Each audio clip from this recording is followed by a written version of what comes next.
Sahana Bhavatu Sahano Bhunaktu Sahaviryam Karavavahai Tejasvina Aditamastu Ma Vidvishavahai. Om Shanti Shanti Shanti. Om. May the Divine Being look over us lovingly as a mother and father. May the Divine Being support and nourish us as a mother and father. May we have the strength and skill to study together the art of spirituality. May no misunderstandings arise amongst us. Om, peace, peace, peace, and thy blessed benevolence be unto us and to all beloved beings everywhere. Hari Om, Hari Om, Hari Om, Tat Sat. Good evening, everyone, and welcome to our Tuesday evening reading and discussion of the Gospel of Sri Ramakrishna. Our beloved reader is Haima Naidu, who is reading to us from Denver. She'll tell us where we are in the book, and she'll begin in due course. But before we begin, is there anything that is left from any previous reading or discussion that you would like to have clarified, or any question you'd like to ask, or any comment you'd like to make about what was read or said? Anything at all from any of you? All right, dear. Okay, Brother Shankara. Good evening and namaste, everyone. We are on page 48 on PDF. So less than 7, it would be around 41 page in the book, probably, I assume. We are starting with Keshav Chandra Sen. That's where I will be starting right now. Keshav Chandra Sen and Sri Ramakrishna met for the first time in the garden house of Jayagopal Sen at Bulgaria, a few miles from Dakshineshwar, where the great Brahmo leader was staying with some of his disciples. In many respects, the two were poles apart, though an irresistible inner attraction was to make them intimate friends. The master had realized God as pure spirit and consciousness, but he believed in the various forms of God as well. Keshav, on the other hand, regarded image worship as idolatry and gave allegorical explanations of the Hindu deities. Keshav was an orator and a writer of books and magazine articles. Sri Ramakrishna had a horror of lecturing and hardly knew how to write his own name.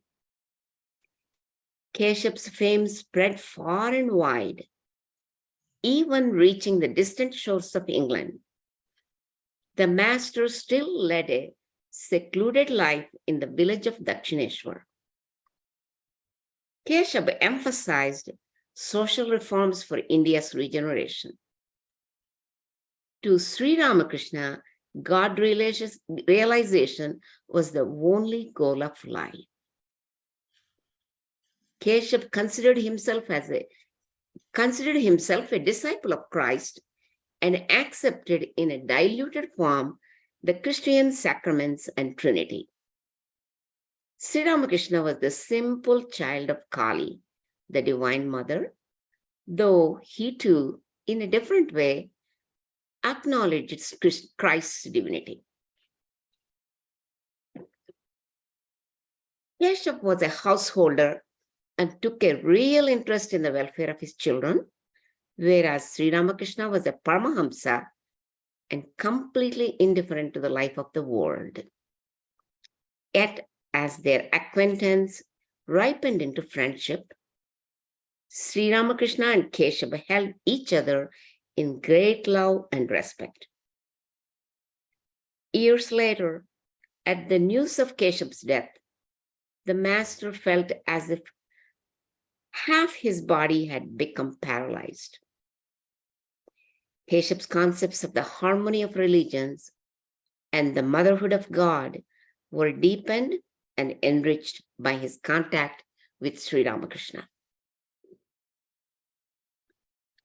Sri Ramakrishna, dressed in a red-bordered dhoti, one end of which was carelessly thrown over his left shoulder, came to Jayagopal's garden house, accompanied by Hriday. No one took notice of the unostentatious visitor.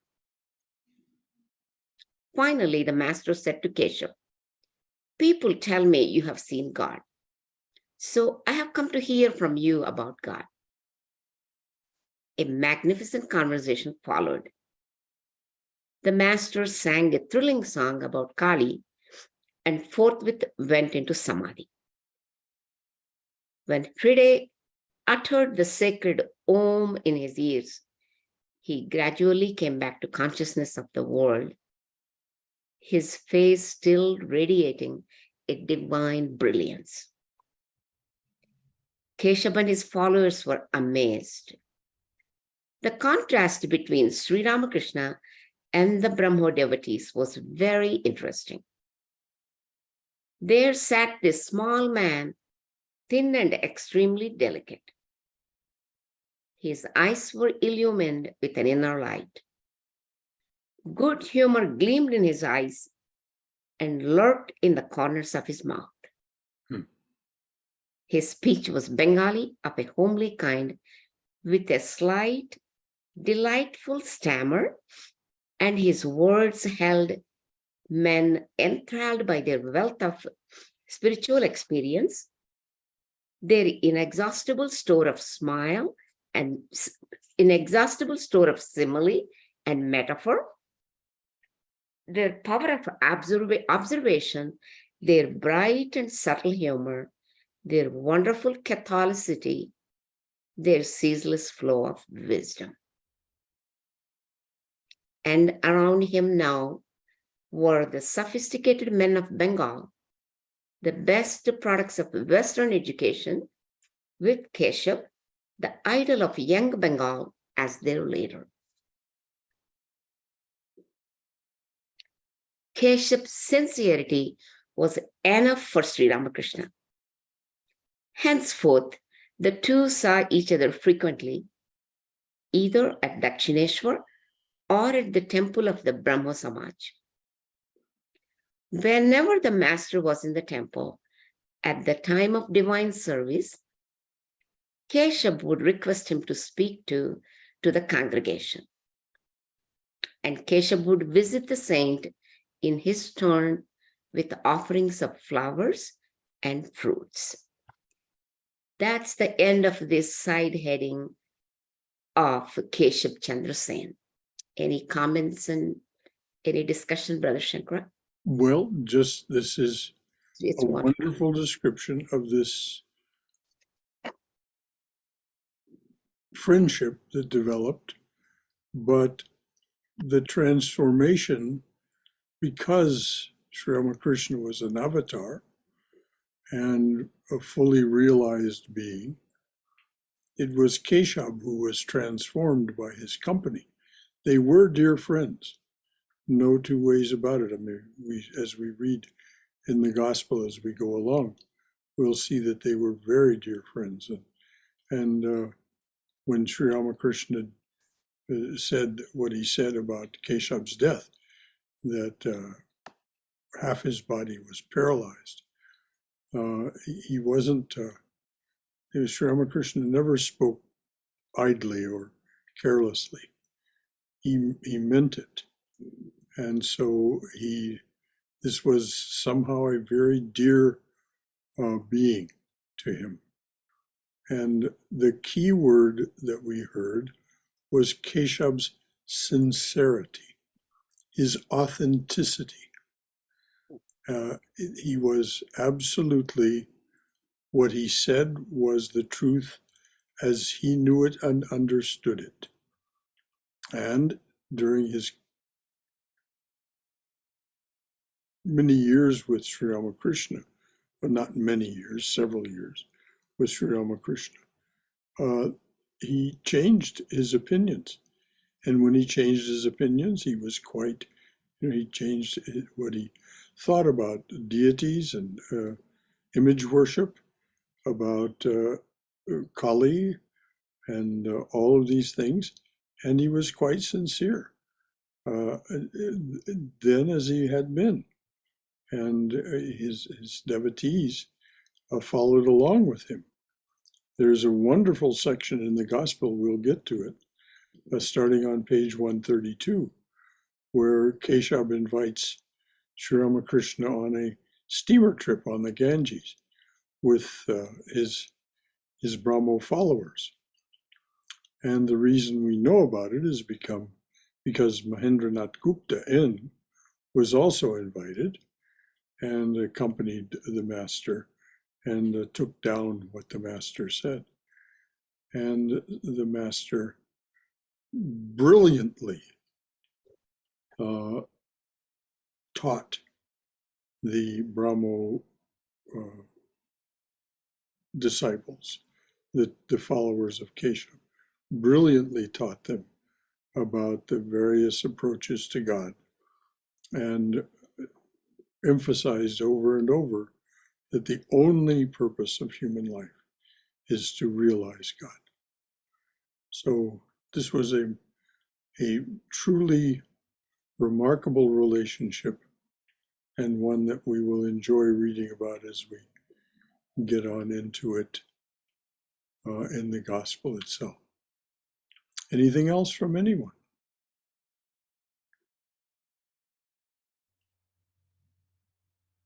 All right, dears. Okay. Next subheading is Other Brahmo Leaders.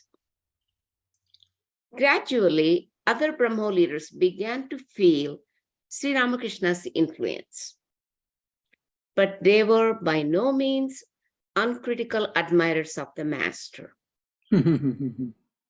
They particularly disapproved of his ascetic renunciation and condemnation of woman and gold. They measured him according to their own ideals of the householder's life. Some could not understand his samadhi and described it as a nervous malady. Yet they could not resist his magnetic personality. Among the Brahmo leaders who knew the master closely were Pratap Chandra Majmudar, Vijay Krishna Goswami, Trailokyanath Sanyal, and Sivanath Sastri. Sivanath one day was greatly impressed by the master's utter simplicity and abhorrence of praise.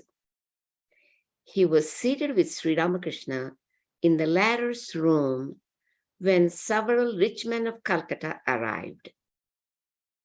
The master left the room for a few minutes.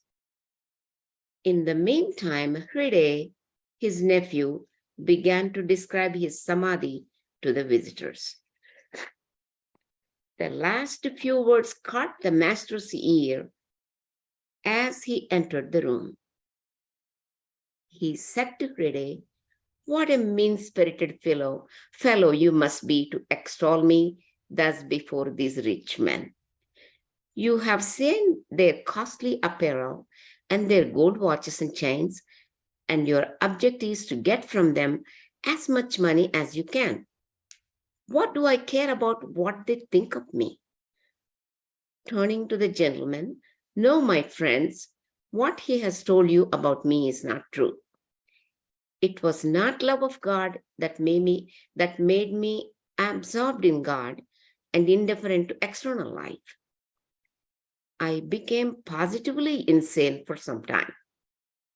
The sadhus who frequented this temple told me to practice many things. I tried to follow them, and the consequence was that my austerities drove me to insanity. This is a quotation from one of Sivanath's books. He took the master's words literally and failed to see their real import. Sivanath vehemently criticized the master for his otherworldly attitude toward his wife. He writes, Ramakrishna was practically separated from his wife, who lived in her village home. One day, when I was complaining to some friends about the virtual widowhood of his wife, he drew me to one side and whispered in my ear, "Why do you complain? It's no longer possible. It's all dead and gone." Another day, as I was inveighing against this part of his teaching, and also declaring that our program of work in the Brahmo Samaj includes women, that ours is a social and domestic religion, and that we want to give education and social liberty to women, the saint became very much excited, as was his way when anything against his settled conviction was asserted, a trait we so much liked in him, and exclaimed, "Go, thou fool, go and perish in the pit that your woman will dig for you." Then he glared at me and said, "What does a gardener do with a young plant? Does he not surround it with a fence to protect it from goats and cattle? And when the young plant has grown up into a tree and it can no longer be injured by cattle, does he not remove the fence and let the tree grow freely?" I replied, "Yes, that is the custom with gardeners." Then he remarked, "Do the same in your spiritual life. Become strong, be full grown, then you may seek them." To which I replied, "I don't agree with you in thinking that women's work is like that of cattle, destructive. They are our associates and helpers in our spiritual struggles and social progress." A view with which he could not agree, and he marked his dissent by shaking his head. Then, referring to the lateness of the hour, he jocularly remarked, "It's time for you to depart. Take care. Do not be late. Otherwise, your woman will not admit you into her room." This evoked hearty laughter. That was funny. Pratap Chandra Majmudar, the right-hand man of Keshav, and an accomplished Brahmo preacher in Europe and America, bitterly criticized Sri Ramakrishna's use of uncultured language and also his austere attitude toward his wife. But he could not escape the spell of the master's personality. In the course of an article about Sri Ramakrishna, Pratap wrote in the Theistic Quarterly Review as follows: "What is there in common between him and me? I, a Europeanized, civilized, self-centered, semi-skeptical, so-called educated reasoner, and he, a poor, illiterate, unpolished, half idolatrous, friendless Hindu devotee. Why should I sit long hours to attend to him? I, who have listened to Disraeli and Fawcett, Stanley and Max Muller, and a whole host of European scholars and divines? And it's not I only, but dozens like me who do the same. He worships Shiva, he worships Kali, he worships Rama, he worships Krishna, and is a confirmed advocate of Vedantic doctrines. He is an idolater, yet is a faithful and most devoted meditator on the perfections of the one formless, absolute, infinite deity. His religion is ecstasy. His worship means transcendental insight.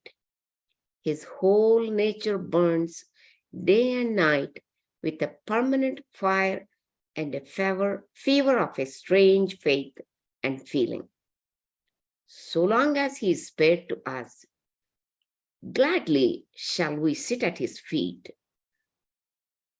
to learn from him the sublime precepts of purity, unworldliness, spirituality, and inebriation in the love of God. He, by his childlike bhakti, by his strong conceptions of an ever-ready motherhood, helped to unfold it, God as our mother, in our minds wonderfully. By associating with him, we learn to realize better the divine attributes as scattered over the 330 millions of deities of mythological India, the gods of the Puranas. The Brahmo leaders received much inspiration from their contact with Sri Ramakrishna. It broadened their religious views and kindled in their hearts the yearning for God realization. It made them understand and appreciate the rituals and symbols of Hindu religion, convinced them of the manifestation of God in diverse forms, and deepened their thoughts about the harmony of religions. The master, too, was impressed by the sincerity of many of the Brahmo devotees. He told them about his own realizations and explained to them the essence of his teachings, such as the necessity of renunciation, sincerity in the pursuit of one's own course of discipline, faith in God, the performance of one's duties without thought of results, and discrimination between the real and the unreal. This contact with the educated and progressive Bengalis opened Sri Ramakrishna's eyes to a new realm of thought. Born and brought up in a simple village without any formal education and taught by the orthodox holy men of India in religious life, he had had no opportunity to study the influence of modernism on the thoughts and lives of the Hindus. He could not properly estimate the result of the impact of Western education on Indian culture. He was a Hindu of the Hindus, renunciation being to him the only means to the realization of God in life. From the Brahmos, he learned that the new generation of India made a compromise between God and the world. Educated young men were influenced more by the Western philosophers than by their own prophets. But Sri Ramakrishna was not dismayed, for he saw in this too the hand of God. And though he expounded to the Brahmos all his ideas about God and austere religious disciplines, yet he bade them accept from his teachings only as much as suited their tastes and temperaments. That's the end of this subheading. And the words that rise above the others in this whole long dissertation is that in the Brahmo leaders, their contact with Sri Ramakrishna kindled their desire for God realization. This is the touch of the Master. He awakens in us the desire for God realization.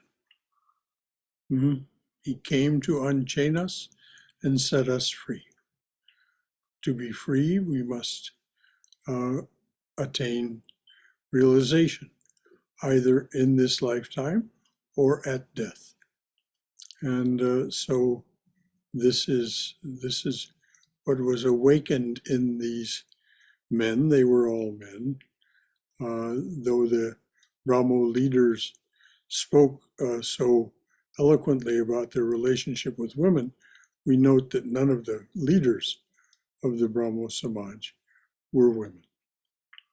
They were valued in a way that much of traditional India did not, but in the modern Western sense of partnership, relationship.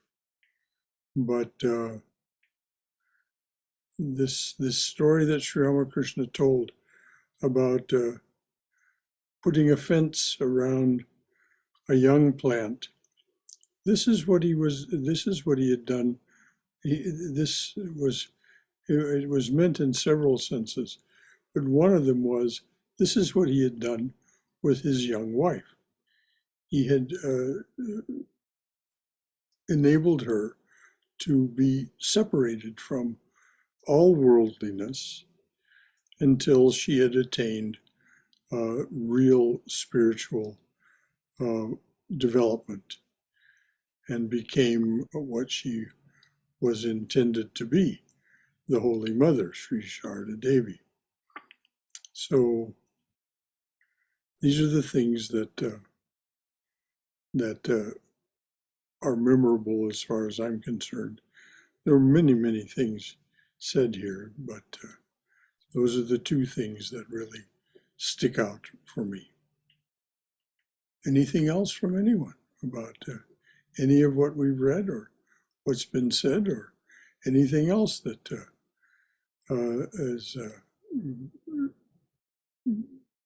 deserves your attention? All right, please read on, dear. Yep. Next subheading is the master's yearning for his own devotees. Contact with the Brahmas increased Sri Ramakrishna's longing to encounter aspirants who would be able to follow his teachings in their purest form. There was no limit, he once declared, to the longing I felt at that time. During the daytime, I somehow managed to control it. The secular talk of the worldly minded was galling to me, and I would galling, and it means irritating. Okay, thank you, Brother Shankara. The secular talk of the worldly minded was galling to me, and I would look wistfully to the day when my own beloved companions would come.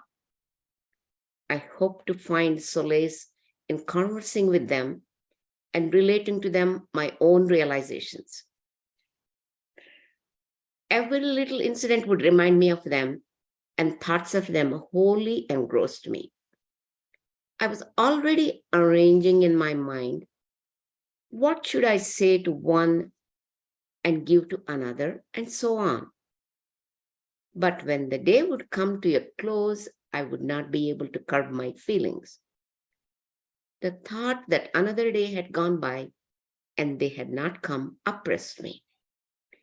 When, during the evening service, the temples rang with the sound of bells and conch shells, I would climb to the roof of the Kunti in the garden and, writhing in anguish of heart, cry at the top of my voice, "Come, my children. Oh, where are you?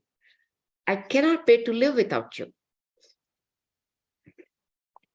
A mother never longed so intensely for the sight of her child, nor a friend for his companions, nor a lover for his sweetheart, as I longed for them. Oh, it was indescribable. Shortly after this period of yearning, the devotees began to come. End quotes. In the year 1879, occasional writings about Sri Ramakrishna by the Brahmos in the Brahmo magazines began to attract his future disciples from the educated middle-class Bengalis, and they continued to come till 1884. But others too came feeling the subtle power of his attraction. They were an ever-shifting crowd of people of all castes and creeds, Hindus and Brahmos, Vaishnavas and Saktas, the educated with university degrees and the illiterate, old and young, Maharajas and beggars, journalists and artists, pandits and devotees, philosophers and the worldly minded, jnanis and yogis, men of action and men of faith, virtuous women and prostitutes, office holders and vagabonds, philanthropists and self-seekers, dramatists and drunkards, builders up and pullers down. He gave to them all without stint from his illimitable store of realization. No one went away empty-handed. He taught them the lofty knowledge of the Vedanta and the soul-melting love of the Purana. 20 hours out of 24, he would speak without rest or respite. He gave to all his sympathy and enlightenment, and he touched them with that strange power of the soul, which could not but melt even the most hardened. And people understood him according to their powers of comprehension. That's the end of this side heading, which is the master's yearning for his own devotees. Yes, this is Beautiful. We'll learn a great deal more about this as we go forward in the gospel. This business about him going to the roof of the Kunti when the evening service was going on and no one could hear him shouting. He would literally shout at the top of his voice, is what was said and related, and say, "Oh, my children, come." And his yearning for them was, as he said, illimitable. It was, as he said, I wanted the solace of their company. I wanted the comfort of being with people who, in some measure, could understand me and what I was saying to them. And this, of course, his inner circle of disciples particularly. I mean, a long list was given of the people who came, and indeed they did come over those years. But it was his inner circle that he would spend quiet and intimate hours with. And many of them became the young men that formed the Ramakrishna order after his leaving the body.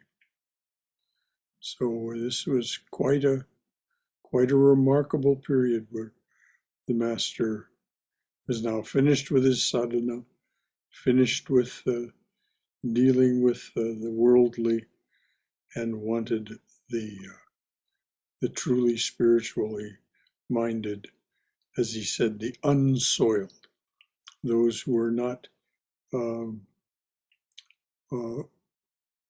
contaminated by their worldliness. Anything else from anyone?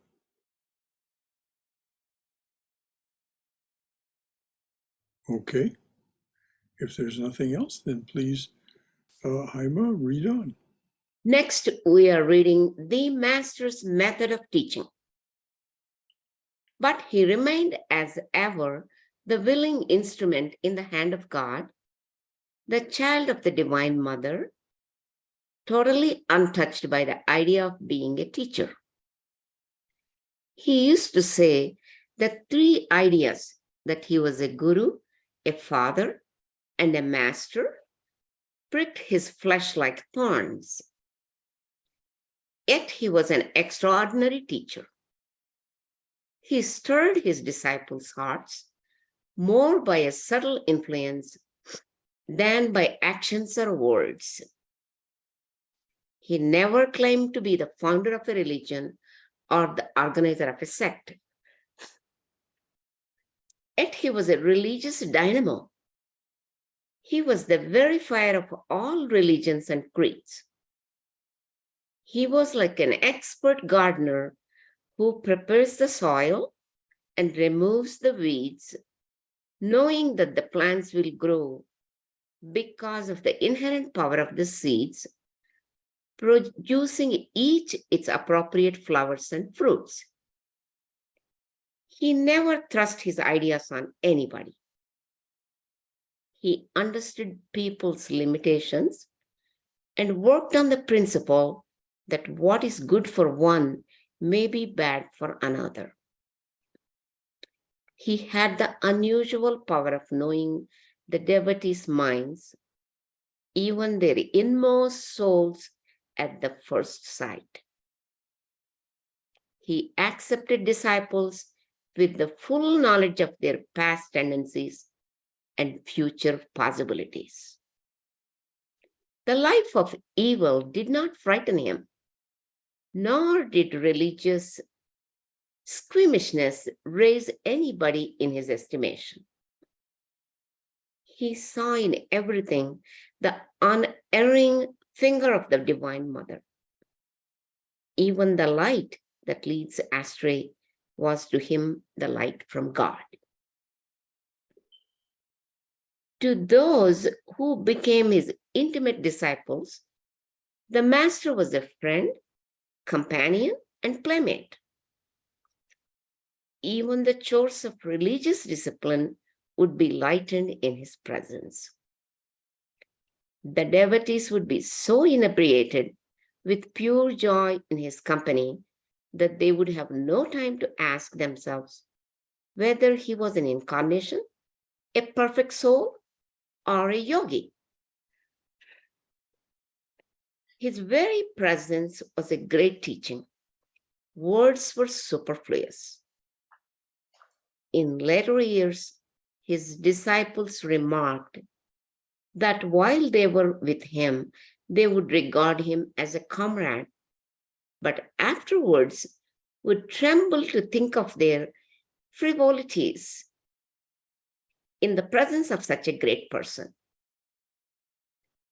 They had convincing proof that the Master could, by his mere wish, kindle in their hearts the love of God and give them his vision.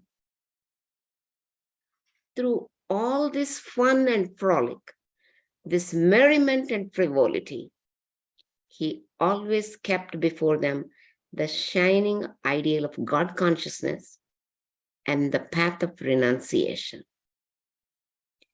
He prescribed ascents steep or graded according to the powers of the climber. He permitted no compromise with the basic principles of purity. An aspirant had to keep his body, mind, senses, and soul unspotted, had to have a sincere love for God, and an ever-mounting spirit of yearning. The rest would be done by the mother. His disciples were of two kinds, the householders and the young men, some of whom were later to become monks. There was also a small group of women devotees. That's the end of this small subchapter, Master's method of teaching. Any comments, Brother Shankara? Just that once again, it was his life that spoke. It was his way of being that kindled the desire for God realization in these people. Then he would teach them. Yes, yes. He would And he was a master, as was said at the very beginning, he was a master teacher, though he didn't think of himself in that regard. It just flowed from him like water from a stream. He was completely full of divine spirit. He had achieved all total realization. There was nothing left of his small s self at all. As he would say to himself, I have no ego. And of course, he was sincere and truthful about that, as he was about everything. He simply did what was appropriate in the moment. As it was said, he had the ability to know what was appropriate for each and every individual the moment he saw them. And of course, this is because this is known as omniscience. This is a complete realization, complete knowledge. He was omniscient. So there was no question about knowing or not knowing. He would simply know everything that there was to be known. And those people that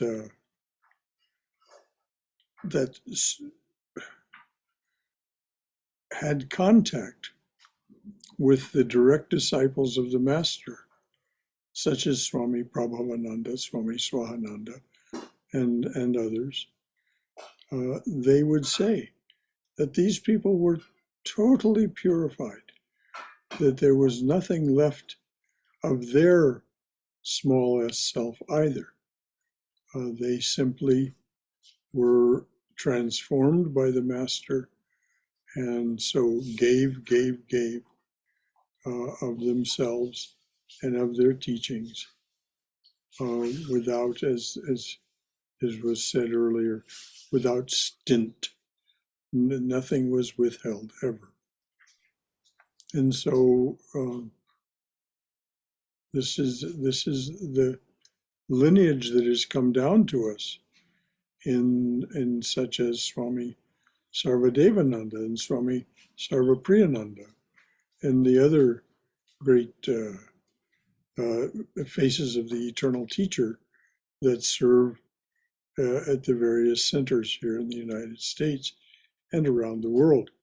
But of course, we know more about the ones who serve here. And this is what they become because of the transformative power of the Master's lineage, such as Swami Sarvadevananda and Sarvapriyananda and Yogatmananda and so on.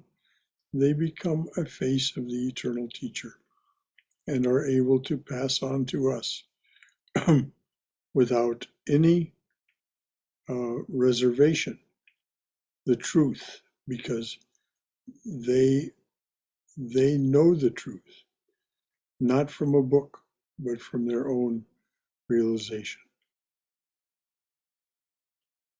Anything else from anyone about what we've heard, read, or what was just said, or anything that's been said earlier? All right, how are we doing for time? 15, 16 minutes, Brother Shankara. Very good. Yeah. And if there's nothing else from anyone, then I can read on.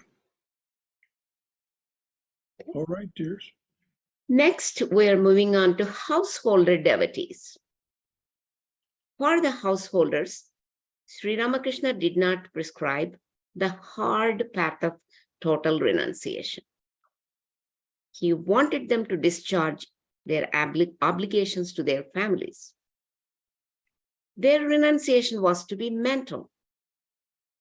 Spiritual life could not be acquired by flying away from responsibilities.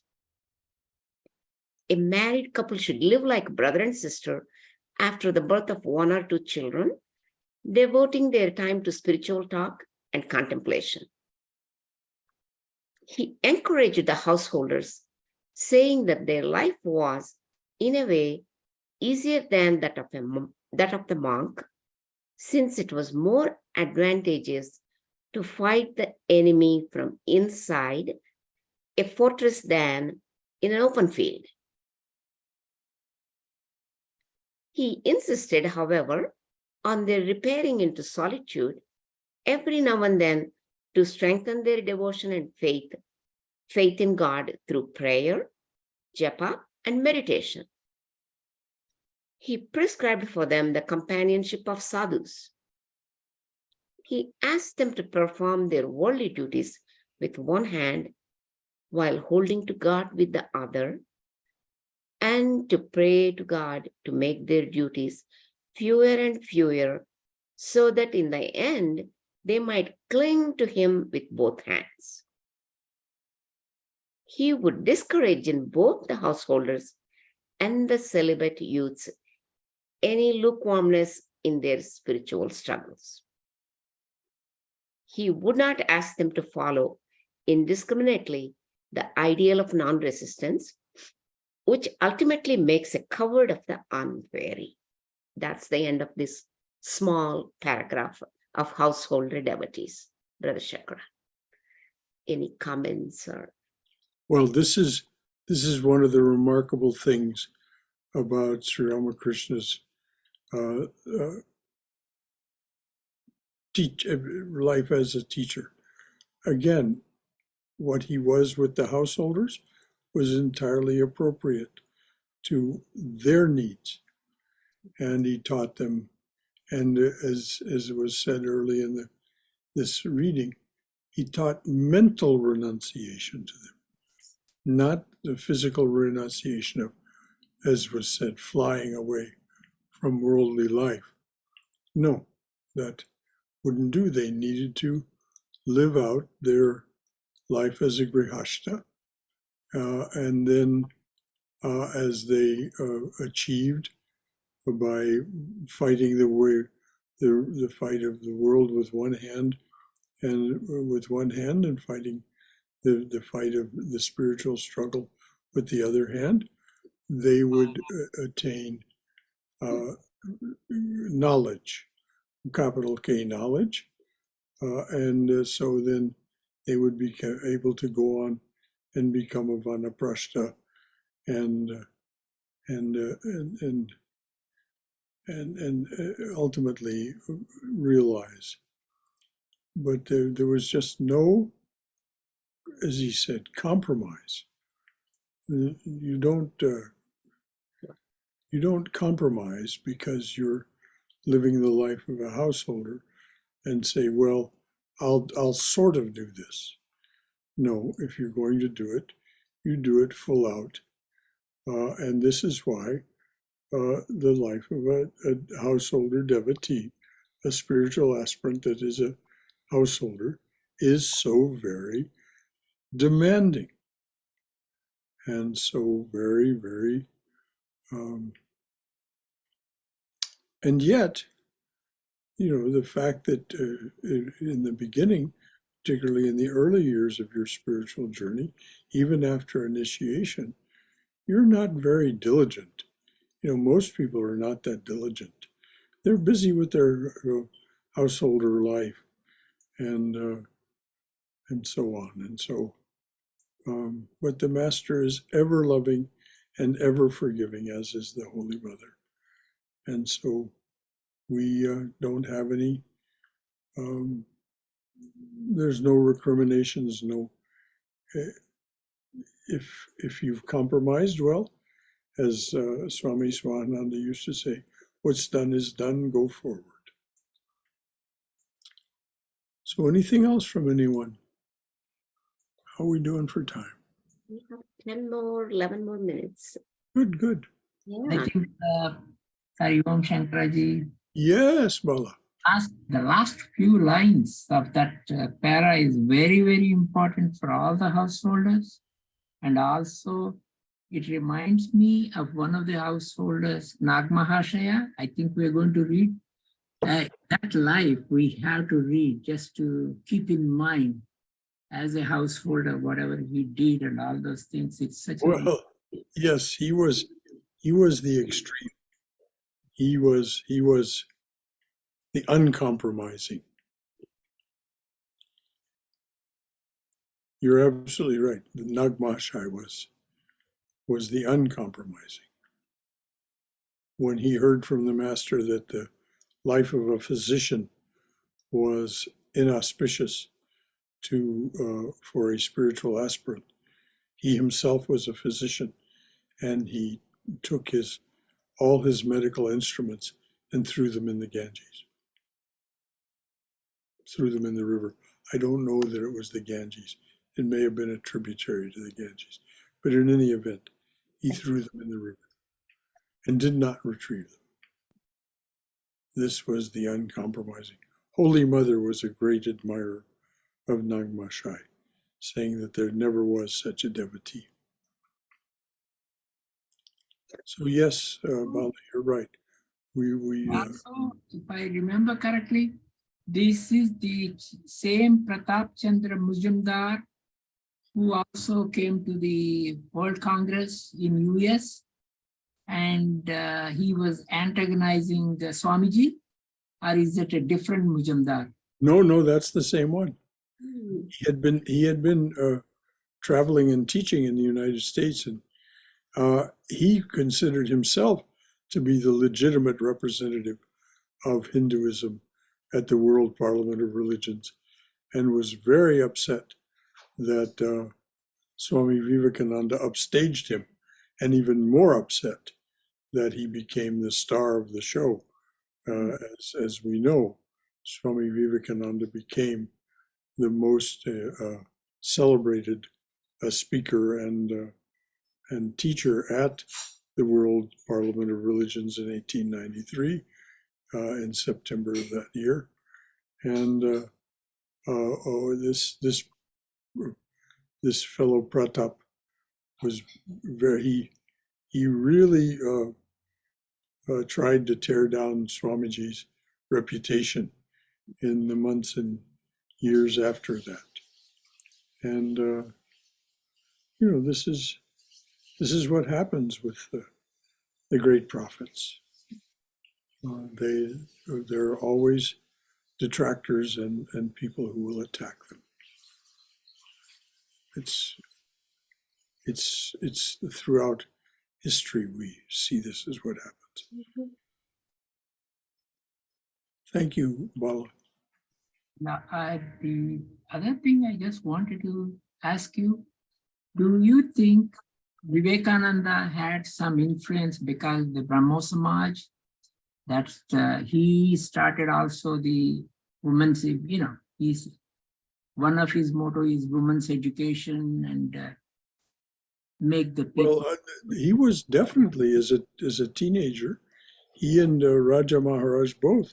Brahmo Samaj. Rakal Chandra Ghosh, Narendra Datta, the future Vivekananda, and Rakal Chandra Ghosh, the future Brahmananda, were both members of the Brahmo Samaj and were influenced by them. But just how much that influenced Swamiji's realizations about the nature of women's leadership, particularly here in the West, and his desire to have Nivedita start the school that she started in Kolkata to educate the young women of Kolkata, just how much that tracks back to the Brahmo Samaj. I don't remember anything ever being said by any of the Swamis that was a direct link to that. But certainly, Swamiji said that everything he ever learned influenced him. So he definitely had absorbed the practices and principles of the Brahmo Samaj as a teenage boy before he encountered Sri Ramakrishna.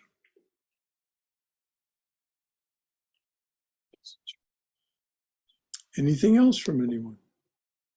Thank you as always, Paula.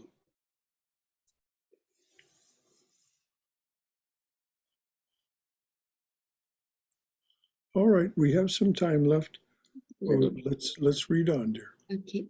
Next subheading is future monks. But to the young men destined to be monks, he pointed out the steep path of renunciation, both external and internal. They must take the vow of absolute continence and eschew all thought of greed and lust.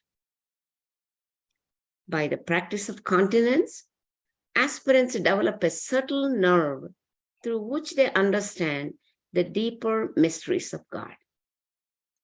For them, self-control is final, imperative, and absolute. The sannyasis are teachers of men, and their life should be totally free from blemish. They must not even look at a picture which may awaken their animal passions. The master selected his future monks from young men untouched by woman and gold, and plastic enough to be cast in his spiritual mold. When teaching them the path of renunciation and discrimination, he would not allow the householders to be anywhere near them. That's the end of that little paragraph, future monks. Okay, please read it again. I will. Because this is Very. There are some very key ideas here Mhm. about what it is to be a sannyasin, to become the face of the eternal teacher in the Ramakrishna lineage, and why those who do pursue this life, and why so few, though many join the Ramakrishna order as probationers, very few actually win through all the training, all of the spiritual disciplines, and so on to become swamis of the Ramakrishna order. And this is the reason why, because they have not compromised the Ramakrishna order. The Ramakrishna Mata mission has not compromised on any of these practices and principles either. So please read it again. Sure, Brother Shankara. Future monks. But to the young men destined to be monks, he pointed out the steep path of renunciation, both external and internal. They must take the vow of absolute continence and eschew all thought of greed and lust. By the practice of continence, aspirants develop a subtle nerve through which they understand the deeper mysteries of God. For them, self-control is final, imperative, and absolute. The sannyasis are teachers of men, and their lives should be totally free from blemish. They must not even look at a picture which may awaken their animal passions. The master selected his future monks from young men untouched by woman and gold, and plastic enough to be cast in his spiritual mold.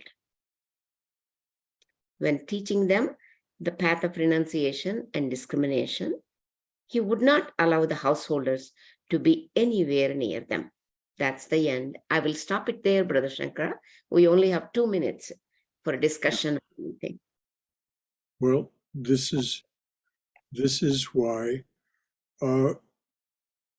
two things are true: that the Ramakrishna order monks are so very extraordinary, and they're known to be such in India as well as around the world.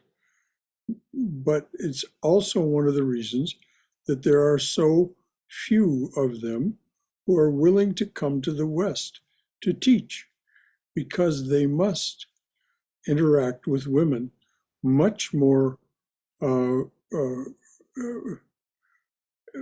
physically than the monks do in India. The monks, by and large, don't interact with women at all for the reasons that are listed here. So this is why it's such an extraordinary group of men to start with, these men who become Ramakrishna order monks, and an even smaller and even extraordinary in a very different way, those who have the bravery and the grit to sustain their spiritual life and their ability to be unstained and teach here in the West. This is why these great ones, you've heard me say so many times, how they're treasured here. And it doesn't matter who they are. They're treasured. Some of them, of course, are recognized as being greater than others. This is a quite natural thing. Any other comments or questions from anyone before we close? All right.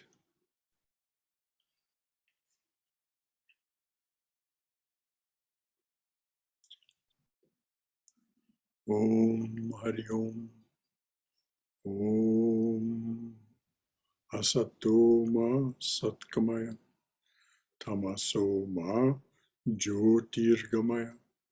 Mrityorma Amrutangamaya. Abhirabhir Moiti. O dearly beloved Lord, lead us from the unreal to the real. Lead us from this realm of endless noise and relentless delusion to thine abode of silence, serenity, clarity, and peace. Lead us from darkness to light. Lead us from darkness and ignorance to the brilliance of thy wisdom and love. Lead us from death to immortality. Light us through and through. Light us through and through with thy everlasting shining presence. Om Hari Om. Om Hari Om. Om Hari Om Tat Sat. Shanti, Shanti, Shanti. Om.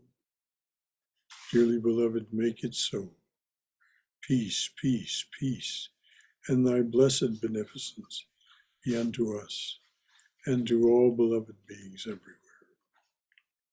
Jai Shri Guru Maharaj Ji Ki Jai. Durga, Durga, Durga.